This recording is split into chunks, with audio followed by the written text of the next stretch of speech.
Imagina a cena: um piloto sozinho, cercado por inimigos em território hostil na Síria. Cada segundo conta. Hoje a gente vai mergulhar nos momentos finais desse piloto russo, numa história impressionante sobre desafio, sacrifício e uma decisão final assim terrível tomada no limite. Isso é por vocês, rapazes. Essas foram as últimas palavras do Major Roman Filipov. Segundos depois, ele detonou uma granada, tirando a própria vida para não ser capturado. Mas o que leva um piloto tão experiente a tomar uma decisão tão drástica assim? Para a gente conseguir responder essa pergunta, a gente precisa voltar um pouquinho no tempo para o exato momento em que a missão dele deu terrivelmente errado. Vamos entender como tudo isso aconteceu. Então, vamos lá. O dia era 3 de fevereiro e o lugar, a província de Idlib, na Síria. O avião era um Sukhoi Su-25, um jato russo de ataque ao solo, bem no meio de uma missão de combate.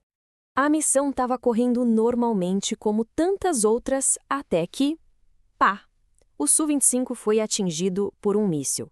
Em vídeos que surgiram depois, dá para ver o avião caindo, um dos motores pegando fogo. O Major Filipov ainda tentou, sabe, lutou para controlar a aeronave, mas não tinha mais o que fazer. A única saída era ejetar. Tá, mas quem era o homem no centro de toda essa história? O Ministério da Defesa da Rússia, o que não é muito comum, acabou divulgando vários detalhes sobre a identidade e a carreira dele. O Major Roman Filipov tinha por volta de 33, 34 anos e era da cidade de Voronezh. E olha, ele não era nenhum novato, muito pelo contrário. Era vice-comandante de esquadrão e já tinha dezenas de missões na Síria no currículo. Ou seja, a gente está falando de um dos pilotos mais experientes atuando por lá. E para além do piloto, tinha um homem, né? Ele se formou na prestigiada Escola de Aviação de Krasnodar, foi subindo na carreira até ser enviado lá para o extremo oriente da Rússia. Ele também era casado e pai de uma filha pequena, o que deixa tudo isso com um peso ainda maior, né? Depois de conseguir ejetar em segurança, a situação do Major Filipov ficou absolutamente crítica. Ele pousou numa área controlada pelo grupo Tahrir al-Sham, uma organização que lutava contra o governo sírio. O perigo ali era imediato, total. Assim que ele botou os pés no chão, já foi cercado. Começou uma troca de tiros intensa. Relatos dizem que o Filipov, mesmo em total desvantagem, ainda conseguiu neutralizar 2 combatentes. Mas ele sabia. Ele sabia que a captura era só uma questão de tempo. E é aqui que a gente chega no ponto crucial. Ser capturado não significaria virar um prisioneiro de guerra comum. Para um piloto russo nas mãos daquele grupo, o destino mais provável era a tortura e uma execução brutal, tudo filmado e usado como propaganda. Filipov tinha uma escolha terrível pela frente: se render a esse destino ou tomar uma atitude final de desafio.